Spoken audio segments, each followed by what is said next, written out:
2వ అధ్యాయము 25 నుండి 32 వరకు. యెరూషలేము నందు సిమెయోను అనే ఒక మనుషుడుండెను. అతడు నీతిమంతుడును భక్తిపరుడైయుండి ఇశ్రాయేలు యొక్క ఆదరణ కొరకు కనిపెట్టువాడు. పరిశుద్ధాత్మ అతని మీద ఉండెను.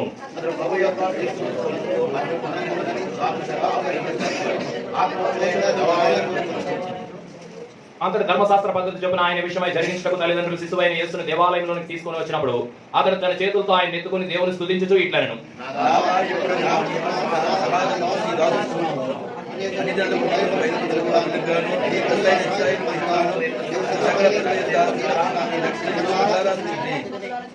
ఇరవై 29-32 వరకు కలిపి ఉన్నాయి. మరొకసారి చదువుదాం అందరం. నాథా, ఇప్పుడు నీ మాట సమాధానంతో నీకు అవసరం పోనిస్తున్నావు. అన్ని జనులకు నేను బయలుపరచకు వెలుగుతాను. నీ ప్రజలైన ఇశ్రాయేలుకు మహిమగాను నీకు సకల ప్రజలైన సిద్ధపరిచిన నీ రక్షణ నేను సూచితిని. ప్రభు అయిన యేసు క్రీస్తు యొక్క జన్మ వృత్తాంతం అనేటటువంటిది పరిశుద్ధ గ్రంథం బైబిల్ చదివేటటువంటి వారికి మాత్రమే కాదు, ప్రపంచ చరిత్ర మీద చాలా ఎక్కువైన అవగాహన కాదు, కనీస అవగాహన ఉన్న ప్రతి వారికి కూడా స్పష్టంగా అర్థమయ్యేటటువంటి సత్యం ఇది. దీని కొరకు బైబిల్ చదవనక్కర్లేదు. దీని కొరకు ప్రభు అయిన యేసు క్రీస్తును స్వకీయ రక్షకునిగా అంగీకరించనక్కర్లేదు. మామూలుగా ప్రపంచంలో ఉండేటటువంటి ప్రతి వ్యక్తి కూడా కొంచెం చరిత్ర మీద అవగాహన ఉంటే, అంటే కొద్ది అవగాహన ఉంటే ప్రభు అయిన యేసు క్రీస్తు యొక్క జన్మ వృత్తాంతం గురించి ఇట్టే తెలిసిపోతాం. మరి ఆయన జన్మ వృత్తాంతం గురించి అనేకమైన సంగతులు మనం చెప్పుకోవచ్చు. అయితే క్లుప్తంగా దాన్ని అర్థం చేసుకోవాలి అని అంటే ప్రభు అయిన యేసు క్రీస్తు యొక్క అరంగేట్రం ఏం చేసింది అని అంటే ఈ ప్రపంచ చరిత్రను రెండుగా విభాగించింది. ఈ ప్రపంచ చరిత్రను ప్రభు అయిన యేసు క్రీస్తు జన్మం ఏం చేసింది? రెండుగా విభాగించింది. దానికి స్పష్టమైన నిదర్శనం ఏంటంటే కొద్ది దినాల్లో మనము ఈ పాత సంవత్సరాన్ని దాటి కొత్త సంవత్సరంలో ప్రవేశించబోతున్నాం. 2025 అంటున్నాం. ఇప్పుడు కొన్ని దినాలు దాటితే ఏమంటాం? 2026 అంటాం. నిజంగా 2026 సంవత్సరాల నుంచే మానవులు భూమి మీద నివసిస్తున్నారా అంటే లేదు, అంతకుముందు కూడా నివసించేవారు. మరి అంతకుముందు నివసిస్తే ఆ లెక్కలన్నీ ఏమయ్యాయి? అంతకుముందు నివసించారు, అప్పుడు కూడా రోజులున్నాయి, వారాలున్నాయి, నెలలున్నాయి, సంవత్సరాలున్నాయి. అయితే ఏమి లేదు అనంటే వాటికి సరైనటువంటి లెక్కింపు లేదు. పరిశుద్ధ గ్రంథం బైబిల్ ఏం చెప్తుంది అనంటే ఆ కాలం అంతటిని గురించి మరి అపోస్తుల కార్యములు 17వ అధ్యాయంలో మాట ఉంటుంది. చూడని అవసరం లేదు కానీ మీకు అందరికీ సుపరిచితమైన మాటే. అపోస్తులైన పౌలు ఏమన్నాడు అనంటే ఆ జ్ఞాన కాలములను, ఏం కాలం అది? కాలమే అది, సమయమే అది. కానీ అప్పుడు ఏముంది? అజ్ఞానం. మరి ఇప్పుడు అటువంటి పరిస్థితుల్లో దేవుడు ఉన్నాడా అంటే ఉన్నాడు. ఆయన ఉన్నాడు. కానీ ఎలాగున్నాడు అనేటటువంటి విషయాన్ని అక్కడ మనం చూడగలిగితే ఏమని రాయబడింది అని అంటే ఆ జ్ఞాన కాలములను దేవుడు చూసి చూడనట్టుగా ఉండేను. ఇప్పుడైతే చాలు. ఆ జ్ఞాన కాలంలో ఆయన ఉన్నాడు, ఆయన చూస్తున్నాడు మానవుల్ని. కానీ ఎలా ఉన్నాడు? చూడనట్టుగా ఉన్నాడు. పిల్లలు అల్లరి చేస్తున్నారు, చూస్తున్నాము. పట్టించుకోకుండా ఉంటే వాళ్ళకి ఏమనిపిస్తుంది? మనం ఎలాగైనా అల్లరి చేసుకోవచ్చు, ఏదైనా చేసుకోవచ్చు, ఎవరైనా అనరు అనే నిర్ధారణకు వాళ్ళు వచ్చేస్తారు. ఆల్ ఆఫ్ సడన్ ఎప్పుడు పట్టించుకునే వ్యక్తి వచ్చి ఒక్కసారి ఒక దెబ్బ కొట్టాడు అనుకోని ఏమవుతారు? వాళ్ళు షాక్ అయిపోతారు. ఎందుకు? అరే ఇప్పటి వరకు మనం అల్లరి చేసినా, గంతులు వేసినా, ఏం చేసినా పట్టించుకుని వాడు ఏం చేస్తాడు? సో దేవుడు మానవాళి గురించి ఆరంభం నుండి పట్టించుకుంటూనే ఉన్నాడు. అయితే మానవాళికి ఆ సంగతి ఏం కావట్లేదు, అర్థం కావట్లేదు. ఆ సంగతిని అర్థం చేసుకునేటటువంటి జ్ఞానం మనిషికి లేదు. అయితే రుజువు ఉంది. ఆ రుజువు ఏంటి అనంటే వచ్చినాను. మరియు యావత్ భూమి మీద కాపురం ఉండటకు ఆయన ఒకరి నుండి ప్రతి జాతి మనుషులను సృష్టించి వారు ఒకవేళ దేవునిని తడుగులాడి కనుగొందురేమో అని తన్ను వెనుక నిమిత్తము నిర్ణయ కాలమును వారి నివాస స్థలం యొక్క పొలిమేరలను ఆయన మనలో ఎవరికి ఇప్పుడు మానవుడు ఏం చేయాలి అనంటే ఈ దేవుడిని కనుగొనాలి అనంటే మానవుడు ఏం చేయాలా? అక్కడ ఏం రాయబడింది మాట? తడుగులాడాలి అని రాయబడింది. ఏం రాయబడింది? తడుగులాడటం అంటే మన భాషలో లేకపోతే మన తెలుగు భాషలో అర్థం ఏంటి? కళ్ళున్న వాడు ఎవడు తడుగులాడు. ఏదైనా వస్తువు తెమ్మని చెప్పామనుకోండి, కంటికి కనపడుతుంది అనుకోండి, తీసుకుని వచ్చి ఏం చేస్తారు? ఇస్తారు. ఎక్కడికో తెలియదు వస్తువు, కళ్ళు కనపట్లేదు, మొత్తం చీకటిగా ఉంది. ఇప్పుడు ఆ చీకట్లో ఆ వస్తువు దొరకాలంటే ఏం చేయాలి? తడుముకొని ఏం చేస్తాడు? ఇది కాబట్టి దేవుని కనుగొనాలి అనేటటువంటి ఆశ ఉన్న మానవుడు తనకు కనబడిన దేవుణ్ణి, ఎందుకంటే ఈ దేవుడు ఏమో కనబడటం లేదు. అపోస్తులైనటువంటి పౌలే తిమోతికి రాస్తూ ఏం చెప్పాడు అనంటే చూడండి, చాలా స్పష్టంగా ఆయన చెప్పి ఉంటున్నాడు. దేవుని యొక్క ప్రమేయం మానవ జీవితాల్లో లేకపోతే దైవ దర్శనం అనేటటువంటిది, దేవుని స్వరూపం అనేటటువంటిది ఎంత ఉన్నతంగా లేకపోతే అంతగా అందుబాటులో ఏమి ఉన్నటువంటిది ఏమీ కాదు. తిమోతికి రాసిన మొదటి పత్రిక 6వ అధ్యాయం 16వ వచనం.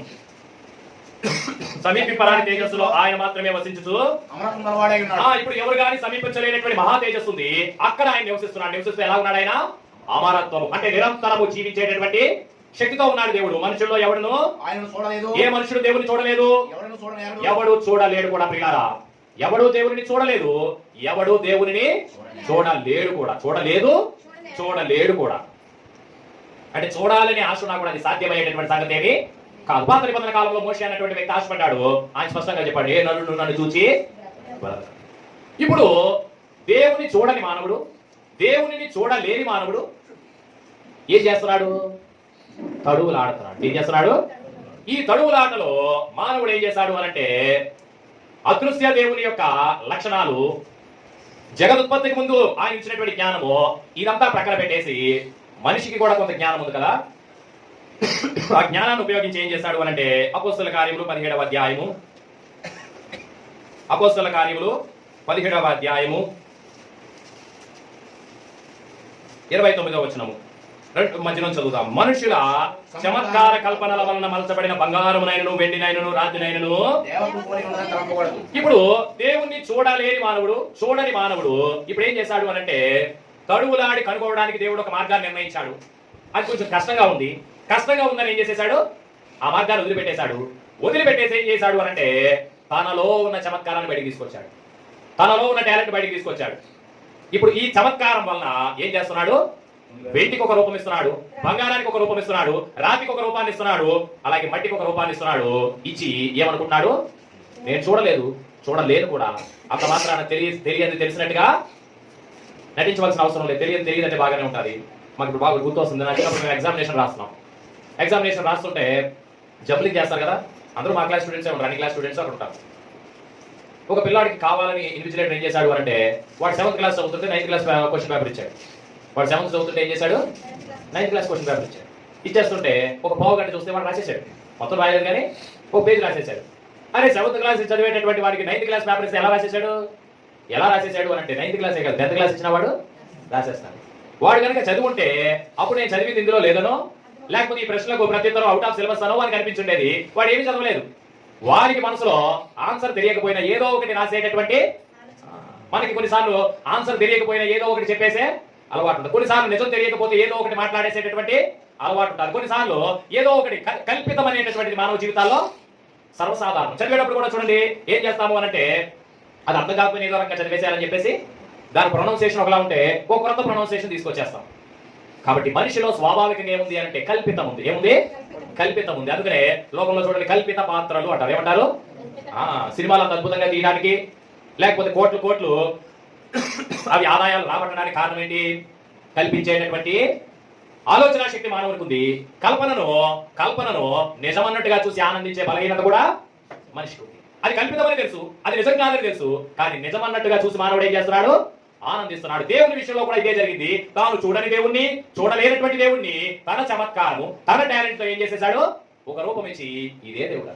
దీనికి ఎవరో అతీతం కాదు. మోషే 40 రోజులు సినాయి పర్వతం మీద పైనుండి క్రిందకి రాకపోయేసరికి ఆయన సొంత అన్నే అహరోను వాళ్ళతో పళ్ళకి ఏం చేశాడు? మీ దగ్గర ఉన్న పోగులను ఇవ్వడంటే అవన్నీ వేసి ఒక దూడం చేస్తే, ఓ ఇశ్రాయేలు ఐగుప్తుని నేను రప్పించిన నీ దేవుడైనా ఇదే అని చెప్పేసి దాని ముందు మొరుకుతూ వచ్చారు. అంతేగాని మానవునికి ఏం లేదు, జ్ఞానము లేదు. ఏ జ్ఞానం లేదు? శిల్పి చేతి పాని ఎట్లు దేవుడాగును, కల్పనా రూపము ఎట్లు మేలు చేయును. శిల్పి చేతి పాని ఎట్లు దేవుడాగును, కల్పనా రూపము ఎట్లు మేలు చేయును. ఈనాడు దేవుడు అంటే నన్ను సృష్టించిన సృష్టికర్త. పరిశుద్ధ గ్రంథం బైబిల్లో మొట్టమొదటి వచనమదే, ఆదియందు దేవుడు భూమి ఆకాశములను, in the beginning God created heavens and earth. The very holy Bible is introducing God as a creator. ఎందుకని అది నిన్ను సృష్టికర్తగా నీకు పరిచయం చేసింది? నువ్వు ఒక సృష్టమని, నేను ఒక సృష్టమనే సంగతి నాకు తెలియాలి. ఈరోజు నన్ను దేవుడు సృష్టిస్తే నేను ఎలా నా చేతులతో దేవుడిని చేయగలను? నేను ఎలాగ దేవుడిని నిర్మించగలను? నేను ఎలాగ దేవుని రూపాన్ని నిర్ణయించగలను, నిర్దేశించగలను? ప్రియులారా, ఇది మనుషుల చమత్కార కల్పనే తప్ప ఇందులో వాస్తవం. అయితే మనుషుడు ఆ చమత్కార కల్పనలో ఆనందిస్తూ తన కాలాన్ని గడుపుతూ వస్తున్నాడు. దానినే పరిశుద్ధ గ్రంథం బైబిల్ ఏమంది? అజ్ఞాన కాలములు. మరి ఇప్పుడు దేవుని దర్శనం మానవులకు కావాలి. ఏం కావాలా? దేవుని దర్శనం మానవులకు కావాలా? ఆయన నేరుగా దర్శించితే తట్టుకునే శక్తి ఈ మానవ శరీరాలకు లేదు. అందుకని దేవుడు ఏం చేశాడు అనంటే, కాలం పరిపూర్ణమైనప్పుడు తన మహిమనంతా ఏం చేశాడంటే విడిచిపెట్టి, ఏం చేశాడు? తన మహిమంతా విడిచిపెట్టి ఈ లోకంలోనికి ఒక సామాన్యమైనటువంటి మానవునిగా కన్య గర్భాన్న ఆయన జన్మించి ఉంటున్నాడు. అది ప్రభు అయిన యేసుక్రీస్తు యొక్క జన్మ వృత్తాంతము పరిశుద్ధ గ్రంథం బైబిల్ని ఆధారం చేసుకొని. అయితే ప్రపంచ చరిత్రలో కూడా మనం చూస్తున్నాం, చరిత్ర రెండుగా విభాగింపబడింది. క్రీస్తు పూర్వమని, క్రీస్తు శకమని. అంటే క్రీస్తు రాకపూర్వము చరిత్ర ఉంది, క్రీస్తు వచ్చిన తర్వాత చరిత్ర ఉంది. వ్యత్యాసం ఏంటి అంటే అప్పటి వరకు దేవుడు చూశాడు కానీ చూడనట్టుగా ఉన్నాడు. కానీ ఆ తర్వాత మాత్రం ఏం లేదు. అజ్ఞాన కాలములందు దేవుడు నిన్ను చూసెను, చూడనట్టుగా నీ మార్గములో నిన్ను నడువనిచ్చెను. అజ్ఞాన కాలములందు దేవుడు నిన్ను చూసెను, చూడనట్టుగా నీ మార్గములో నిన్ను నడువనిచ్చెను. కానీ ఇప్పుడైతే అందరూ మారు మనసు పొందుమని ఆజ్ఞ ఇచ్చెను. ఇప్పుడైతే అందరూ మారు మనసు పొందుమని ఆజ్ఞ ఇచ్చెను. But a strict commandment from the Lord. ఇక మీద ఇది సలహా కాదు, ఇక మీద ఇది సూచన కాదు, బట్ స్ట్రిక్ట్ కమాండ్మెంట్. ఏంటి అంటే ఏంటి? నువ్వేం పొందాలా? మతం మార్చుకోమని చెప్పడం లేదు బైబిల్. ఏం చెప్తుంది? మనసు మార్చుకోమంటుంది. కారణం ఏంటి అంటే మనుషుని యొక్క మనసు మీదే, మన మనస్తత్వం మీదే మన భవిష్యత్తు ఆధారపడింది.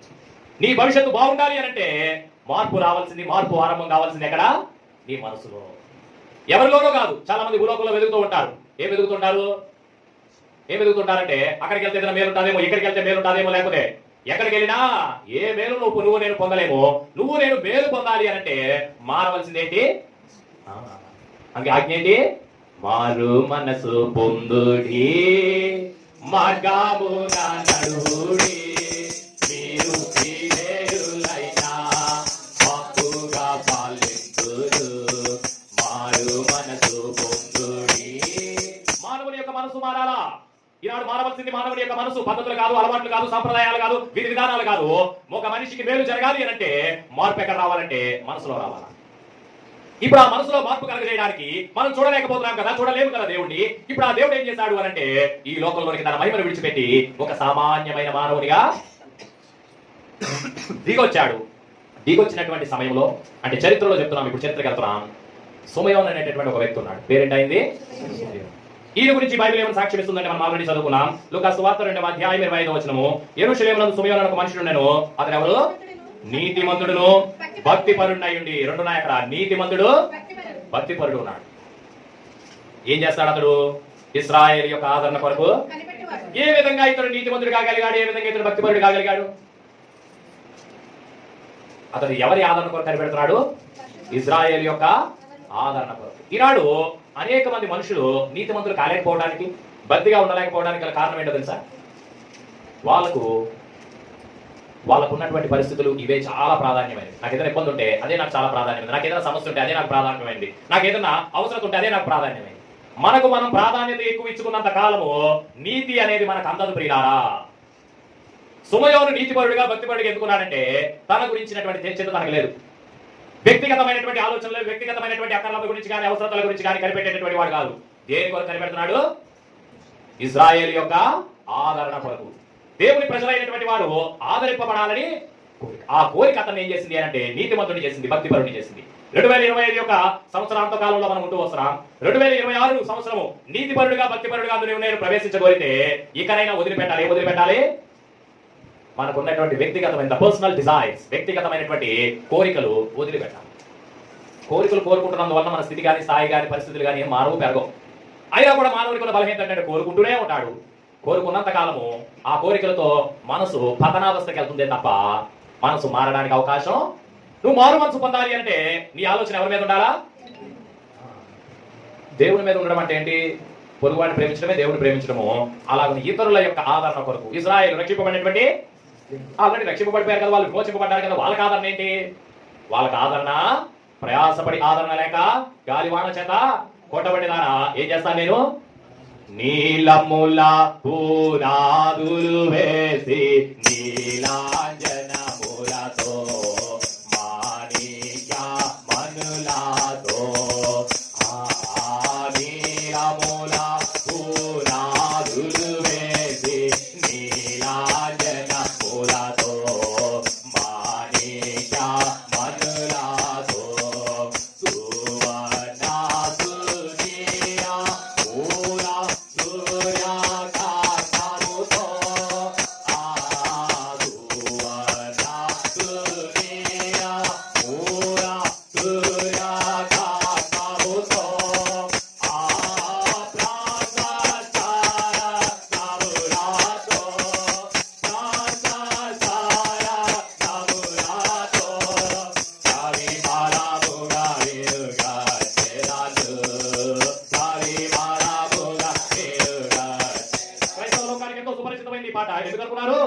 a song of promises. వాగ్దానాలు ఎక్కువ ఉన్నమాట ఇది. స్వచ్ఛంద సియోను వాసి సర్వాధికారి కస్తూరి ఓరాసి. స్వచ్ఛందంగా సియోనులో నివసించేటటువంటి దేవుడు ఆయన. అంటే ఆయన సన్నిధిలో ఇప్పుడు నీలముల పునాదులు వేసి నీలాంఛనములతో నేను కడతాను అనంటే అందరం ఆశపడుతున్నాను, వాస్తవమే. కానీ దానికి ముందే ఉంది, పాటలో కండిషన్ పెట్టలేదు, వాగ్దానమే రాశారు. కండిషన్ ఏంటి? ప్రయాసపడి గాలివాన చేత కొట్టబడి ఆదరణ లేక ఉన్నదా. మనకు ఆ పరిస్థితి వద్దు, ప్రయాస వద్దు, ఇబ్బంది వద్దు, శ్రమ వద్దు. డైరెక్ట్ గా ఏం కావాలా? వాగ్దానం కావాలా, ప్రామిస్ కావాలా. అందుకనే మానవులు ఈనాడు నీతి పరులు కాలేకపోతున్నారు, రక్షింపబడలేకపోతున్నారు, భక్తిగా ఉండలేకపోతున్నారు. కారణం ఏంటి? శ్రమలు వద్దు, ఇబ్బందులు వద్దు, కష్టాలు వద్దు. నేరుగా ఏం కావాలా? పరీక్షలు వద్దు, డైరెక్ట్ గా సర్టిఫికెట్లు కావాలా, డైరెక్ట్ గా ఉత్తీర్ణత కావాలా. అయితే ఇక్కడ ఇతడు ఎవరంటే ఇశ్రాయేలు యొక్క ఆదరణ కొరకు కనిపెట్టువాడు. దాంతో ప్రయాసపడుతున్నాడు, పాటుపడుతున్నాడు. ఈ రోజు దేవుని ఆత్మ అతను లేపుకొని ఎక్కడ తీసుకొచ్చింది? దైవ సన్నిధికి తీసుకొచ్చింది. అతనికి ఏం తెలియదు ఈ చరిత్ర, ఏం జరిగిందో, యేసు ప్రభు పుట్టాడో, ఏం జరిగిందో, ఏమి తెలియదు ఆయనకి. ఆయన కనిపెడుతున్నాడు. దేవుని ఆత్మ ఆయన దైవ సన్నిధికి తీసుకొని వచ్చింది. రాగానే తన తల్లిదండ్రులు అక్కడ యేసు ప్రభుని తీసుకొని వచ్చారు. తీసుకొని వస్తే వాళ్ళ చేతుల్లోంచి ఏం చేస్తున్నాడు? ఆయన ఆ బిడ్డను తీసుకుంటున్నాడు. తీసుకొని ఏం చేస్తున్నాడు? తన చేతులతో ఆయన ఎత్తుకొని దేవుని స్తుతించి ఇట్లా 29 వచ్చిన నాదా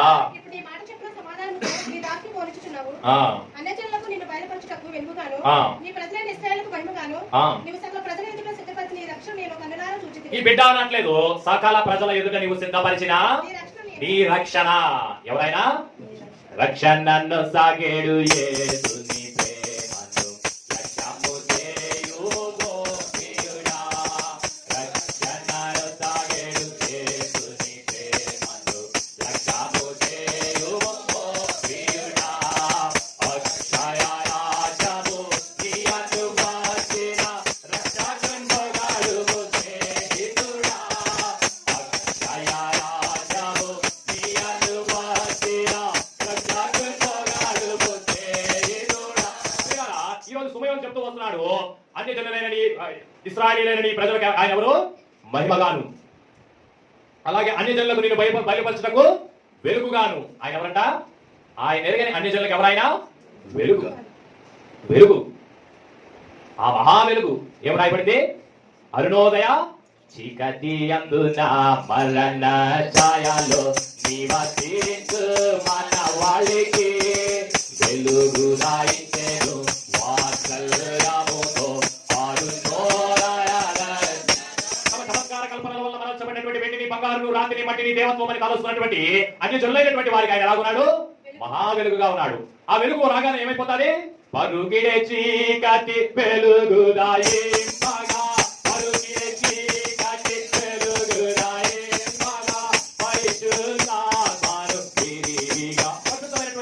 ఈ సంగతులు చీకటి ప్రార్థనలతో వస్తున్నాయి. ఇప్పుడు ఆయన వెలుగు, తను ఎరిగినటువంటి ఆయన వెలుగు, ఆయన సత్యము.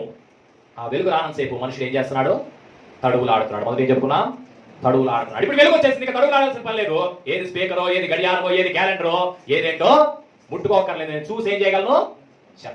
చెప్పగలను. అలాగున మనకు కనులు తెరిచాడు ఆయన. తెరువాజేయును నీ కన్నులాను, తెరువాజేయును నీ కన్నులాను, భయపడకుము ఓ చిన్నమల్ల జయకాల నీ కంటి పిలచు. అలా నీ నా కన్నులు తెరవ చేస్తాడు. నీకు నాకు సత్యమేంటో చూపిస్తున్నాడు. ఇక ఇంకొకరు నీకు చెప్పవలసిన అవసరం లేదు, ఇంకొకరు చేపట్టుకొని నడిపించవలసిన అవసరం లేదు. నువ్వు కనుక ఆయన వైపు తిరిగితే ఆ గొప్ప వెలుగు నీ మీద ప్రకాశిస్తుంది. అది నీ హృదయంలో ఉన్నటువంటి చీకటిని పారదోలుతుంది. నిన్ను నన్ను ఆ రక్షణ పొందేటటువంటి వారిగా చేస్తుంది. అలాగే ఏమి ఎరగని వీరు ఎరిగినా అనుకుంటున్నారు. ఎందుకు సంగతి ఏంటంటే వాళ్ళు కూడా ఏం తెలియదు, వారికి ఏంటంటే ఆయన, వాళ్ళకు మహిమ, వాళ్ళకి ఏంటి ఆయన మహిమ. సరే, ఈ రెండు జనాంగాలు భూమి మీద ఉన్నారు. ఎవరు? ఎరిగామనుకుంటున్నవారు, ఎరగలేదు అనుకుంటున్నవారు. వీళ్ళు ఎరుగురి ఆలోచన విధానం ఎలాగుంటుందో సుమయోను ఏం చెప్పాడు, అసలు మన ఆలోచన విధానం ఎలాగుంటుందో అనేటటువంటిది చూడగలిగితే చూడండి. యోహాను సువార్త 4వ అధ్యాయం. ఇక్కడ ఒక ఆమె ఉంది. ఆమె ఏమంటుంది అని అంటే, కొన్ని సంగతులు ఆమె వింటుంది, కొంచెం కొత్తగా అనిపించింది. ఆమె ఏమందంటే ప్రభువైన యేసుక్రీస్తుతో, యోహాను సువార్త 4వ అధ్యాయము 25వ వచనము. యోహాను సువార్త 4:25, John 4:25. ఆ స్త్రీ ఆయనతో, మెస్సయ్య వచ్చునని నేను ఎరుగుదును. ఇప్పుడు ఎరగని వారు కూడా చాలా మందికి ఈ విషయం తెలిసి ఏంటంటే యేసు ప్రభు వస్తారని వాళ్ళకు కూడా తెలిసిపోయింది. ఎందుకంటే వాళ్ళు వీళ్ళు చెప్తున్నారు కదా, ఇప్పుడు చెప్తున్నాం ప్రభు యేసు మరలా రాబోతున్నాడని చెప్తున్నాం కనుక ఎరిగిన వారికి కూడా ఆయన వస్తాడని తెలిసిపోయి నీకు కూడా తెలుసు కనుక మెస్సియా వచ్చునని నేను ఎరుగుతున్నా, నాకు తెలుసు ఆయన వస్తాడని. ఆయన వచ్చినప్పుడు మాకు సమస్తము తెలియజేయని చెప్పగా మాకు ఇప్పుడు అన్ని తెలియకపోవచ్చు కానీ ఆయన వస్తే మాకు అన్ని తెలిసి చెప్పేస్తాడు. ఆయన వస్తే మాకు ఏం చేస్తాయి అన్ని తెలుసు, మాకు జ్ఞానం వచ్చేస్తారు, తెలివి వచ్చేస్తారు. చాలా మంది యేసు ప్రభు దగ్గర నుంచి ఏం కోరుకుంటున్నారు, మాకు ఇప్పుడేం తెలియదు కానీ ఆయన వచ్చినప్పుడు. అందుకే అపోస్తలుడైన పౌలు కొరింథీయులకు రాసిన మొదటి పత్రిక మొదటి అధ్యాయంలో ఒక మాట అన్నాడు, గ్రీసు దేశస్తులు ఏం వెతుకుతున్నారంట, జ్ఞానం పెరుగుతున్నారు, జ్ఞానం పెరుగుతున్నారు. దానికి ముందేమన్నాడు, యూదులు సూచక క్రియలు అంటే ఆయన ఎరిగిన వారి మీద అద్భుతం జరగాలని చూస్తున్నారు, ఎరగిన వారి సంగతులు తెలుసుకోవాలని ఆశపడుతూ వస్తున్నారు. ఇక్కడ మనం చూస్తున్నాం ఈమెమంటుందంటే ఆయన వస్తాడు, మాకు అన్ని తెలుస్తాయి, ఇప్పుడు మాకేం తెలియకపోవచ్చు, నువ్వేదో చెప్తున్నావు ఇదే ఉద్దేశం మాకు లేదు, అది ఎంతవరకు వాస్తవంలో మాకు తెలియదు, కానీ ఆయన వస్తాడు, ఆయన వచ్చినప్పుడు మాకు అన్ని చెప్తాడు, మాకు అన్ని తెలుస్తాయి. ఆయనే వచ్చాడు చెప్తున్నాడు, ఆయనకే చెప్తుంది ఆయన వస్తాడని చెప్పేసి. అదే ఏంటది అజ్ఞాన కాలం, ఎందుగా తడువులాడుతుంది ఆమె, తడువులాడుతుంది తెలియదు, ఆయన ఎవరో తెలియదు, ఎప్పుడు వస్తాడో తెలియదు, ఎలాగొస్తాడో తెలియదు. అప్పుడు ఆయన చెప్పండి, నీతో మాట్లాడుతున్నా నేనే ఆయనను, అక్కడితో సమాప్తమైంది, నమ్మింది ఆమె అనేకులు చెప్పింది. అలాగే చూడండి యూదులు దేని కొరకు వేచి చూస్తున్నారు అనంటే 24:21 ఇశ్రాయేలును విమోచింపబోడు ఈయనే అని మేము నిరీక్షించుంటి, ఇది కాక ఈ సంగతులు జరిగిన నేటికి ఇశ్రాయేల్లో అనేకులు ప్రభువైన యేసుక్రీస్తును ఏ విధంగా చూశారంటే ఆయన మాటలు వింటే మనం రక్షణ పొందుతాం, ఆయన మాటలు వింటే పరలోకం వెళ్తాం, పాపాలు క్షమింపబడతాయి, ఇది కాదు చూసింది. ఆయన శిష్యులు వీళ్ళు ఏమంటున్నారు, ఇశ్రాయేలు విమోచింపబోవాడు ఈయనే అని. ఏ విమోచన అనుకుంటున్నారు, పాప శాపముల నుండి విమోచన కాదు, వారికి కావాల్సిన విమోచన ఏంటంటే రోమీయులు మనల్ని పరిపాలిస్తున్నారు, రోమా సామ్రాజ్యం యొక్క అధికారంలో మనం ఉన్నాం, మనకేం కావాలా, అసలు శరీర రీతి రోమా సామ్రాజ్యానికి ఉన్న బలానికి అసలు వాళ్ళ చేతుల్లో బయటికి రావడం అసాధ్యం. కానీ వీళ్ళు ఎలా ఎక్స్పెక్ట్ చేస్తున్నారు, అందుకని అన్నాడు అపోస్తలుడైన పౌలు, యూదులు సూచక క్రియలు చేయమని అడుగుతున్నారు, ఏదో ఒక అద్భుతం జరగాలి, మేము స్వతంత్రం అయిపోవాలి, మా దేశాన్ని మేమే పరిపాలించుకోవాలా. యేసు ప్రభు శిష్యులు ప్రియులారా, వీళ్ళెవరో కాదు, ప్రధాన యాజకులు కాదు, శాస్త్రులు కాదు, వాళ్ళు ఎలాగ యేసును ఒప్పుకోరు. యేసును ఒప్పుకున్న వారు ఎందుకు ఒప్పుకున్నారు తెలుసా, పరలోకం వెళ్దాము, సత్య సువార్త ప్రకటిద్దామని కదా ఆయన చెప్తున్నాడు, చేస్తున్నారు. కానీ లోపలేంటి, మాకు స్వతంత్రమైన ఇశ్రాయేలు రాజ్యం కావాలి. ఆల్రెడీ ఇచ్చాడు ఆయన, ఇచ్చింది వీళ్ళు చేతులారా పాడు చేసుకున్నారు. సిద్కియాతో ఆ రాజ్యము, దావీదు సింహాసనము పోయింది. ఇప్పుడు దానికోసం వీళ్ళు ఉన్నారు. ఇంకా మీకు స్పష్టంగా నిదర్శనం కావాలి అని అంటే చూడండి, అపోస్తలుల కార్యములు మొదటి అధ్యాయంలో యేసు ప్రభు పునరుద్ధానుడై తిరిగి వచ్చిన తర్వాత శిష్యులు పరలోకం గురించి అడగలేదు, దేని గురించి అడిగారు, అపోస్తలుల కార్యములు మొదటి అధ్యాయము 6వ వచనం. కాబట్టి వారు కూడి వచ్చినప్పుడు ప్రభువా ఈ కాలమందు ఇశ్రాయేలునకు రాజ్యమును మరలా, ఈ కాలమందు ఇశ్రాయేలునకు రాజ్యం నువ్వేం చేయాలి మరలా. ఇంకా స్పష్టంగా మనం అర్థం చేసుకోవడానికి యేసు ప్రభు శిష్యులు ఏం కోరుతున్నారు ఆయన దగ్గర నుంచి, మాకు రాజ్యం కావాలి. ఏ రాజ్యం, పరలోక రాజ్యం కాదు, భూలోకంలో ఇశ్రాయేలు లేకపోతే యూదా దేశాన్ని రోమీయులు పరిపాలిస్తున్నారు. అప్పుడు ఆయన ఏమన్నాడు, కాలములు సమయములు తండ్రి తన స్వాధీనం అందించుకున్నాడు, వాటిని తెలుసుకున్నట అసలు మీ పని కాదది. You are not called to decide the governments, you are not called to fulfil your fleshly desires. నీ శరీర సంబంధమైనటువంటి కోరికలు నెరవేర్చుకోవడానికి కాదు ఈ రోజు నువ్వు దేవుని దగ్గరికి వచ్చింది. దేనికి, సుమయ్య అని చెప్పాడు, అన్యజనులైనటువంటి వారికి ఆయన ఎలాగున్నాడు, వెలుగుగా ఉన్నాడు. నీ ప్రజలైన ఇశ్రాయేలుకి ఎలాగున్నాడు, మహిమగా ఉన్నాడు. అందు నిమిత్తం ఆయన వచ్చాడు. ఆయన ఎవరు, సకల జనుల ఎదుట సిద్ధపరచబడిన రక్షణ, రక్షణ పాత్ర పొంగి పొర్లుచున్నది, రక్షణ పాత్ర పొంగి పొర్లుచున్నది, రక్షణ ఊటాచే సంతృప్తి కలిగే, రక్షణ ఊటాచే సంతృప్తి కలిగే, ప్రియమారా దయచేయును, ప్రియమారా దయచేయు. యేసు ప్రభు అంటే రక్షణ. ఇప్పుడు ఆయన గురించి ఏం పాడుతున్నాం, ఎంతో గొప్ప విద్యామయ పునరక్షణ ఇదే, నిర్లక్షించిన తప్పించుకొనవు పొందు ప్రభు రక్షణ, నిర్లక్షించిన తప్పించుకొనవు పొందు ప్రభు రక్షణ. మనకు పరిచయం చేశాడు, అని జనులైనటువంటి వారికి వెలుగుగాను, నీ ప్రజలైన ఇశ్రాయేలుకు మహిమగాను సిద్ధపరిచిన రక్షణ నేనేం చేశాను, నా కన్నులారా నేను చూశాను. నాకు ఒక వాగ్దానం ఉంది. ఆ వాగ్దానం ఏంటి అని అంటే, నీవు సిద్ధపరిచినటువంటి ఆ రక్షణ నేను చూసే వరకు మరణము రుచి చూడను. ఈ రోజు నేను చూసేశాను నాదా. ఇప్పుడు నేనేమైపోతున్నాను,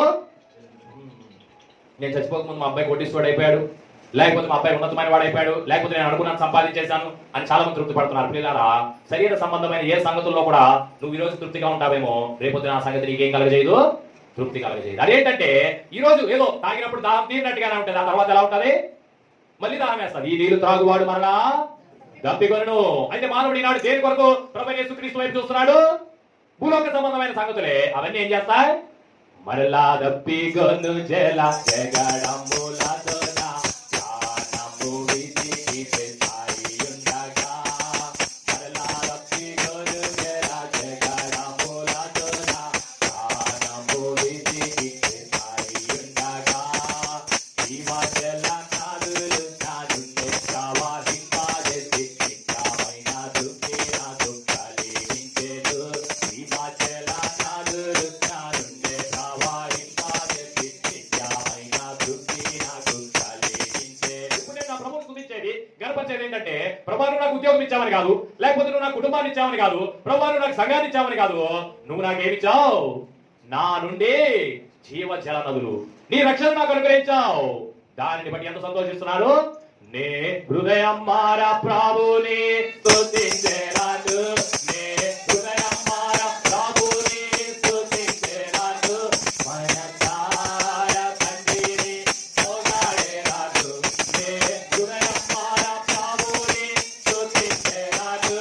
మనసార తండ్రిని పొగడెదను. ప్రియమైనడు సొమయోన అనుభవం అదే. ప్రభు నువ్వు నాకు అది ఇచ్చావట్లేదు, ఇది ఇచ్చావట్లేదు, నువ్వు నీ రక్షణ నేనేం చేశాను?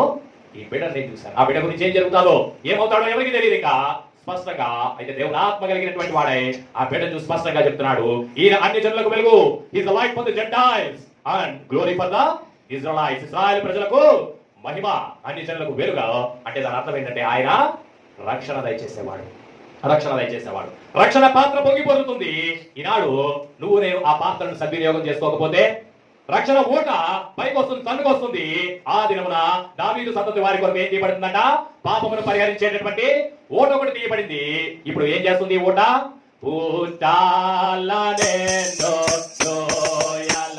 నువ్వు కంగా చేయుచు నీటి మడుగుగా మార్చెన నారణ్యమున అతిని నీటి బుగ్గలుగా మార్చెన ఎండిన ఏం చేస్తాది అంటే, నీరే విధంగా అయితే అది ప్రవహించే చోట అంతా ఏమైపోతుంది? సస్యశ్యామలం అయిపోతుంది. ఆ నిష్ప్రయోజకంగా పడున్నటువంటి భూమి అంతా ఆదాయంలోకి వచ్చేస్తుంది. ఈ దినాల్లో కొన్ని దినాల క్రితం నేను ఆశ్చర్యపోయాను. ఎక్కడంటే చిక్కాల అనేటటువంటి ఒక ఊరు ఉంది. నెడదోలు దాటిన తర్వాత తాడిమల్లి వస్తారు, తాడిమల్లి నుంచి లోపలికి వెళ్తే చిక్కాల. ఆ ఊరు వెళ్తే ఒక్కొక్కరు 17 లక్షలు, 18 లక్షలు, 25 లక్షలు, 30 లక్షలు తీసుకొచ్చి కట్టేస్తున్నారు. ఏంటంటే డబ్బులని, ఇన్ని డబ్బులు ఎక్కడి నుంచి వచ్చేస్తున్నాయి అంటే, మేము మన భాషలో మగతా అంటాం కదా, లీజ్ కడుతున్నామండి అంటారు. లీజ్ కడుతున్నాము, ఇన్ని లక్షలు కట్టేస్తున్నారు, తర్వాత ఖాళీగానే ఉంటుందండి. ఈ టైంలో కూడా కొంచెం బిజీగా ఉంటుందండి. ఎక్కడి నుంచి వస్తుంది అంటే, ఎంత ఇస్తారంటే, ఒక ఎకరానికి మేము 1,80,000 నుంచి 2 లక్షల దాకా మగతా ఇస్తా ఉంటారు. ఒక ఎకరానికి ఎంత ఇస్తా ఉన్నారు? 1,80,000 నుంచి. అసలు ఆ ఊరు వెళ్తుంటే నాకు ఏదో అడవిలోకి, లేకపోతే ఏదో ఏజెన్సీ ప్రాంతంలోకి వెళ్ళిపోతున్నాడు అనిపిస్తుంది. బండి వేసుకుని వెళ్తుంటే ఎలా అనిపిస్తుంది? ఏదో అడవిలోకో అనాగరికుల మధ్యలోకి వెళ్ళిపోతున్నాం అనిపిస్తుంది. నిజంగా మనుషులు కూడా అలాగే ఉన్నారు. అయితే వాళ్ళు ఏమంటున్నారు?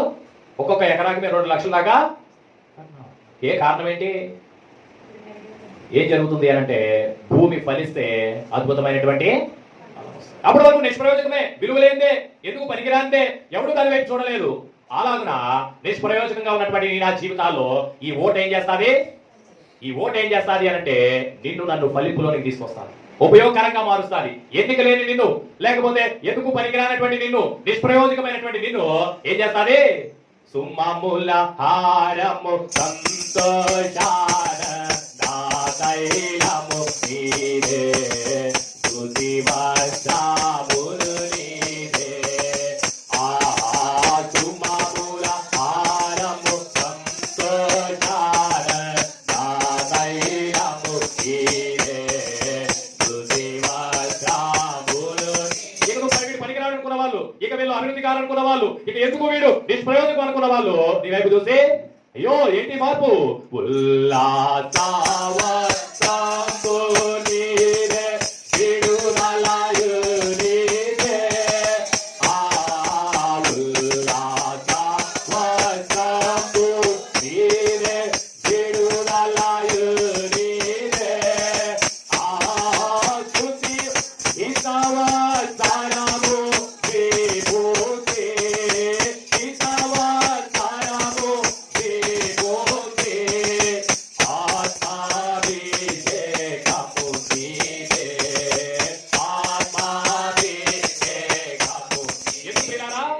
మనం ఊహించుకుంటున్నాం. ఎందుకని? స్వచ్ఛంద సియోను వాసి సర్వాధి ఆరి అద్భురి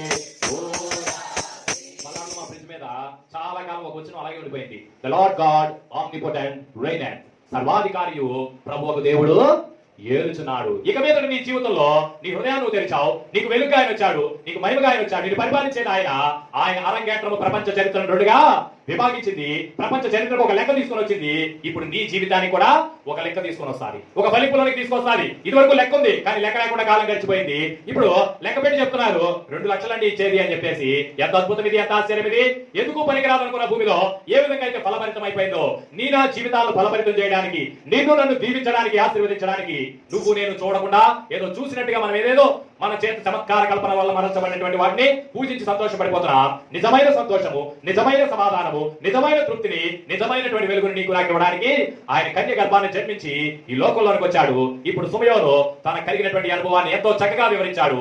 మరి ఈ ఉదయ కాలంలో ఈ సంగతులు విన్న మనము కూడా ఇటువంటి శ్రేష్టమైన అనుభవంలోనికి మనం రావాలని, ఒకవేళ ఆయన అంగీకరించిన వారు ఎవరైనా ఉంటే, అంగీకరించిన వారు నామకార్థమైనటువంటి క్రైస్తవంలో నుండి వాస్తవమైన క్రైస్తవ జీవితంలోనికి, పరలోకపు ప్రమాణాలతో భూలోకంలో బ్రతకడానికి ప్రభు నడిపించాలి. అలాగే ఎరగని వారు ఆయన వెలుగును చూసి రక్షింపబడాలి. ప్రభు అయిన యేసునందు విశ్వాసం ఉంచండి, మీరును మీ ఇంటి వారును రక్షింపబడతారు.